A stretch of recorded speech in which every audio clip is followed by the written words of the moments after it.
Okay, welcome to our team call. Thanks for hopping in. Tonight, Danielle Mullen is going to be hosting for us. She's going to be talking, and this is a topic that I really, really love. She's going to be talking about posting, all the ins and outs, and even kind of how to take a step back and look at your own posting and be able to evaluate what's an effective post versus what might not be so great. And don't feel bad if you think your posts suck, because half of us feel that way all the time.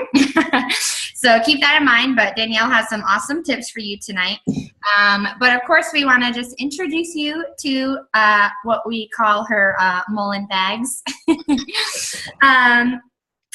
So you're definitely going to want to listen to her. She is a full-time coach, which is awesome. Fur mama to two beautiful little doggies who she often posts about. Diamond coach, of course, which is awesome. She hit diamond this year. And two other things. She's a success starter. If you're not sure what that means that in her first 3 months as a coach, he hit Success Club 5 or above, which means Beachbody gave her a free ticket to Summit, which is really freaking cool. If you've bought yours, you know how expensive those can get. So that's awesome. And then she is also a Success Club All-Star, which means she not only hit her Success Club in the first 3 months, but she continued to do so for a full year. Which is awesome. She's working on Legend, if I'm not mistaken, which means 2 full years. And her goals are to be an elite top 10 coach. Woo woo. And she's definitely going to do it. So listen up to her, because she is got some killer stuff for you. And I'm going to mute myself. All right. So thank you, Molly. That was very nice. What I'm going to talk to you tonight about is a lot of social media. That's something that when I started as a coach, I really knew nothing about, but I've done a lot of trainings, a lot of YouTube videos, and really kind of learned how to use it to grow my business. And I'm not perfect at it. I still make posts that get 0 interaction. I do posts that I look back and I'm like, oh my God, that was terrible. Why didn't April tell me to take that down? But it's a learning process. And there's 3 specific things that I'm going to talk to you guys tonight about. And that's being consistent on social media, which I talk to my team all the time about. So if any of my team is on, Taylor, I know you're here. You're probably going to roll your eyes, because I talk about this all the time. And then also about evaluating your own profile. So going back through and kind of seeing what you've posted, what had interaction, what maybe flopped, so that you can kind of gear your posting and see what works best. And then posting accordingly. And this is just kind of going along with a posting schedule and coming up with a game plan for your posts, so that you're not just winging it and throwing something out there just to post. So with the consistency, that's what I'm going to start with. And this is back to day 1 basics.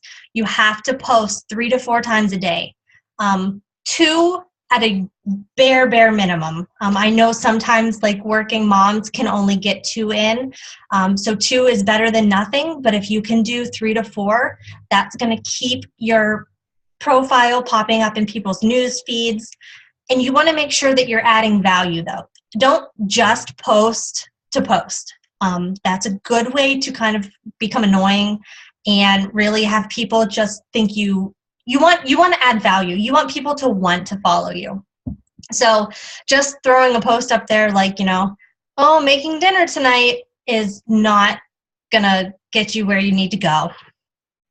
Another thing is that you can post on multiple platforms. So for me, my 2 big ones are Facebook and Instagram. I've started using Snapchat. I don't know 100% how to use it. I have to have Jason's 17-year-old daughter explain a lot of it to me, but I kind of play around with that some. But my big ones are Facebook and Instagram.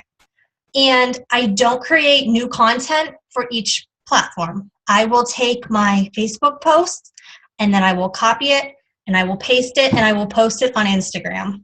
And then just go in and add all the hashtags on Instagram. So don't get overwhelmed and think that you have to add, all this brand new content onto Facebook and then have all this other stuff that you add onto Instagram, because you don't. You can use the same things. And if you're really struggling for something to come up with, I have even gone back through my posts like 6 months and found a challenge group post or a story share or a coach invite, and I've recycled it.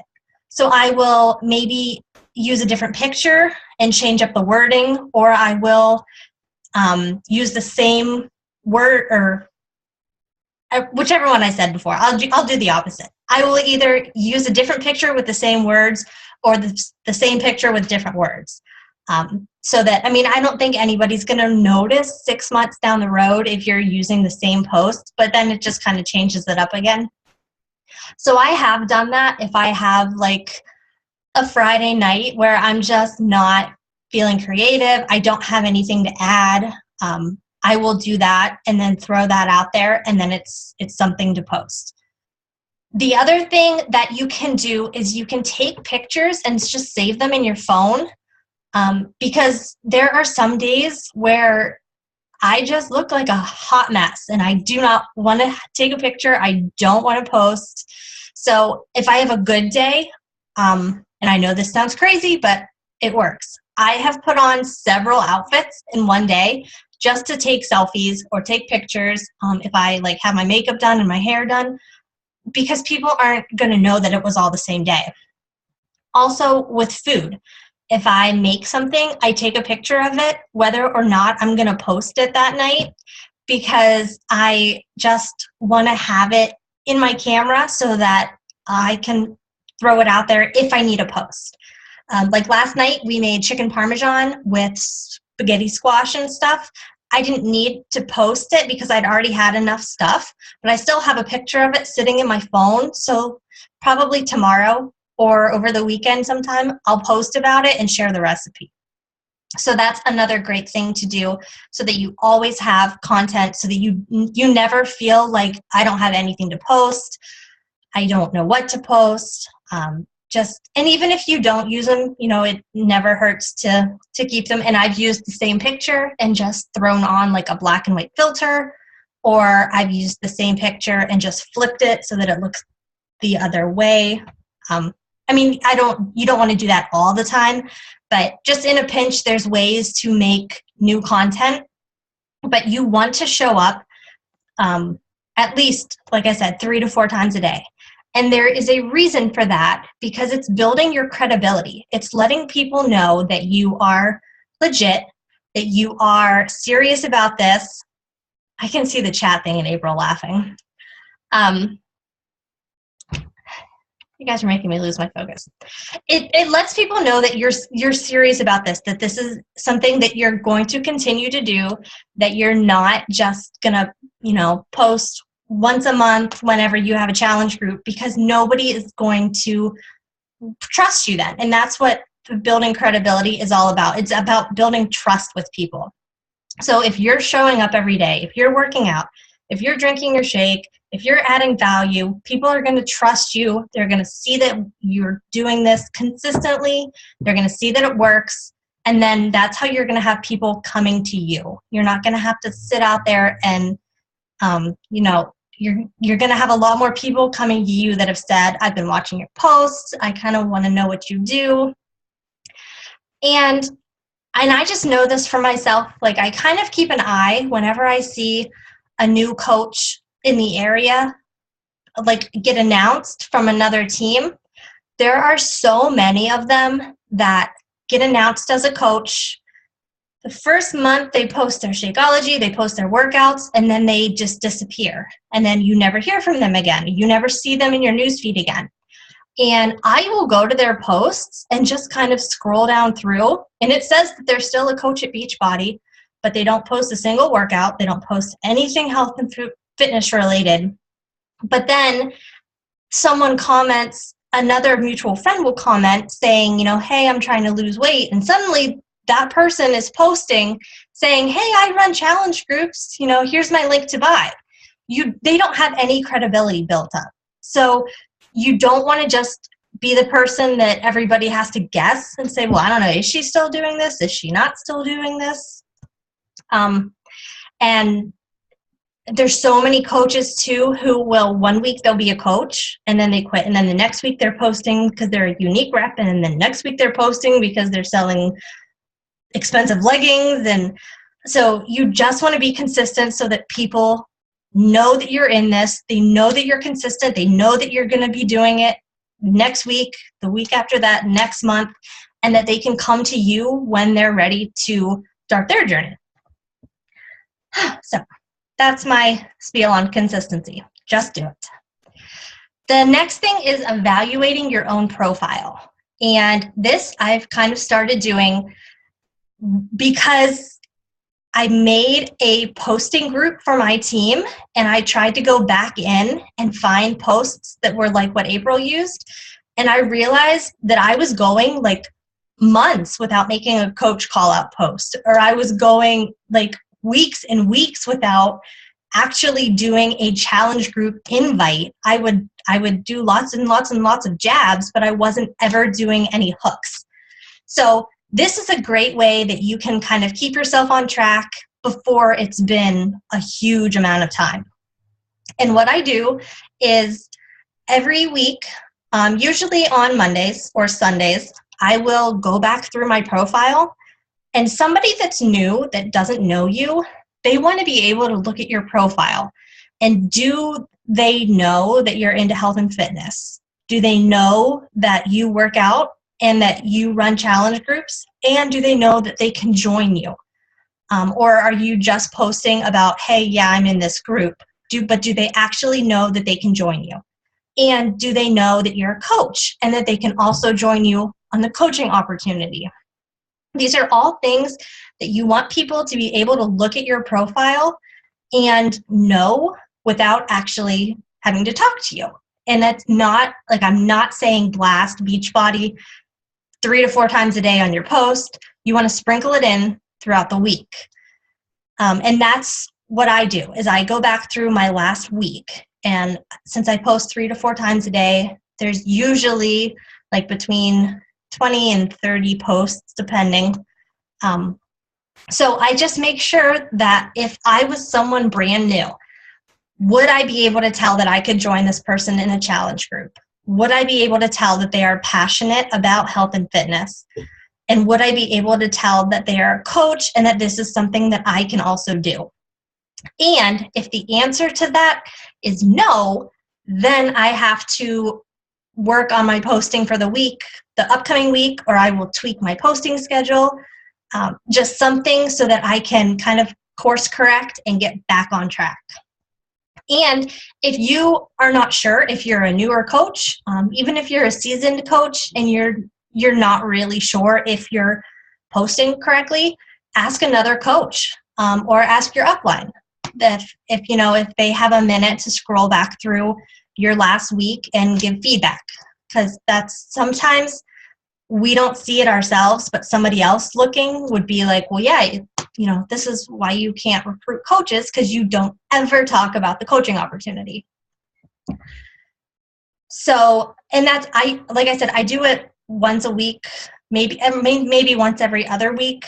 And then I just kind of, if things are going well, I continue. If I'm not doing any coach posts, I will make sure and write that on my tracker that I need to do a coach post this week or something like that. Okay, and posting accordingly. This one, it's kind of tricky because this changes a lot and there's a lot of different variables, I guess, to it. But the one thing is just kind of be aware of the season, of holidays, things that kind of people are interested in. For example, like now it's Christmas time. You don't want to be posting your favorite 4th of July recipe when Christmas is in 3 weeks. So you know, this time of year, you want to share things that are holiday related, things that are Christmas related, anything like that. In the fall, that's a great time to share pumpkin recipes or, Halloween, things like that. And then the same goes for the summer. It's the summer. People are outside. People are going to barbecues. People are going on vacation. You don't want to post about, 7 tips to make it through Christmas without stress or anything like that. Which I know that sounds very, very basic and simple, but I've seen people do it. So, and events. That's another thing, like Black Friday. That I know there were a lot of coaches that did Black Friday and Cyber Monday sales. So just be aware of certain days of the year, certain seasons, certain holidays. So, like with the new year coming up in December, we're going to want to start posting for the new year. And then in, what's in February? February is Valentine's Day. So in February, the beginning, I will probably do like some cute Valentine's Day recipes or something that are healthy. So there's always something that you can use to post that's applicable to the time of year. Another thing is know when your groups start so that you can know when to start posting about them. And this, I've talked about this before, but you don't, and I've done it, so I can say this, you don't want to wait until your challenge group starts on Monday, and then it's the Friday before, and then you realize you've never posted about the challenge group.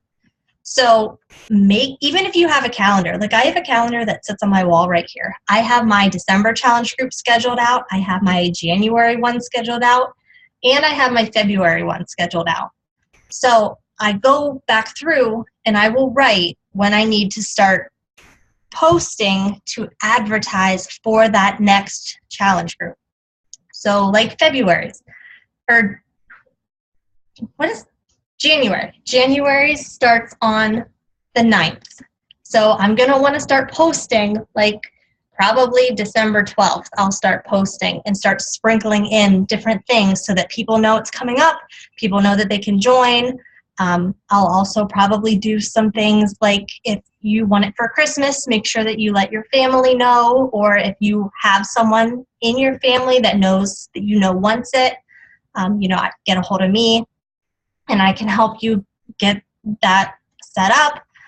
I know Ashley talked about that. She did that, so I kind of stole that from her. So thank you. And that's because it's going to save you so much stress. And I used to do that all the time. I would wait, and like there's a free crockpot group starting on the 12th that April's hosting. I would know that it started the 12th, but I wouldn't post about it until the weekend before and then be shocked because nobody was in it. So just writing things down, even if you have to write your posts down, which is another thing that I do on my calendar. If I need to start posting for my challenge group, if I need to start posting for a coach webinar, if I need to post for a free group, I write it on my calendar so that I look and then I know, okay, this day I have to make sure that one of my 3 posts is about XYZ or is about this group. And that really, really helps make sure that I don't either post every single day about it or never mention it at all. And that kind of goes right into with having a posting schedule. If you don't have a posting schedule, I would strongly suggest having one. And even if you don't follow it to a T every single day, like I have a posting schedule that I only follow probably 90% of the time because I do the evaluations on myself, and then if I'm stuck and I'm like having a brain fart and I don't know what to post, I'll look at it and say, okay, Thursday night, this is what I should post about. And then I will post. But I also let it, if I have a great idea or if I have a really awesome lunch that's really healthy, then I'll share it and maybe not post what Thursday's afternoon post was. So you don't have to stick to it to a T, but just make sure that it's a guide and that you are getting a very good balance of beach body, fitness, real life, things like that, because you don't want to come across as a beach body fitness zombie. Nobody likes those. And I feel like I'm talking really fast. The last thing that I was going to mention, and actually I just started that this week, and it's helped a lot, is I post a sweaty selfie every, ideally morning. I didn't do it today, but so every day I will post a sweaty selfie. And what I found was I was spending way too much time searching Pinterest for a cute quote, or I was trying to figure out what I should post about with the sweaty selfie so that it wasn't just a sweaty selfie with, yay, got my workout in. And I mean, even if it was taking me, there were days it was taking me 45 minutes to make a post about my workout. And over the course of, 7 days, that's a lot of freaking wasted time. So what I did was I took a sticky note and I just wrote Monday, Tuesday, Wednesday, Thursday, Friday. The weekends are kind of, more hit or miss with when I get my workout in. But I sat down, I got on Pinterest, I found 5 workout quotes that I liked. I wrote them down next to a day. And now I take my sweaty selfie. When I finish my workout, I sit down at my computer. I see, okay, Thursday, this is what I'm going to post about. I go and make the picture, and then I go and I make the post. And that has actually worked really, really well for me because I already know, it's already figured out for me what I'm going to post about. So I don't sit there thinking, should I talk about this? Should I talk about this? Should I talk about this? It's set, it's done, easy peasy, post. So those were kind of my big tips. I don't know if anybody has any questions. I'm afraid to open this chat box, but if anybody has any questions, you guys can feel free to unmute yourself. I just wanted to remind everyone that our recruiting masterclass is starting on Monday. So if you haven't added yourself to the group yet, it's open for everybody that's an active coach. And there's over 10 super awesome 6-star and above elite coaches that are going to be on there. So that's going to be really good too for end of year push. And I will leave you to questions, and I have a crying baby and I might fall asleep standing up. So, so thank you guys so much for hosting. But I loved it. Such good information. I need to take so much of that to heart because I'm like, oh, not doing that. Oh, thanks for reminding me that we're doing a crockpot group. So, and Holiday Hotties, our challenge group for December 5th is up. I created it today. I don't have any files or anything in there, but if anybody is not running a group or needs to be in there, you're welcome to join. That's all I have. So I'll let you guys go. But happy Star Diamond Day to Sarah and Angela. Yay! And happy almost birthday, Sarah. Yay. All right, so I'll let you guys do your closing. Nice. I just wanted to say thank you and bye. Yeah, so that was all I had. I mean, I know I kind of talked fast and it was shorter than normal tonight, but I guess I'll just wrap it up. I will post the recording once it uploads. I will do that right now. So, and then if you guys if you have any other questions later or anybody thinks of anything, just post it in the comments of the video. So, all right. Thanks, guys, for jumping on. Thanks, Danielle. Appreciate it. Bye, guys. Bye.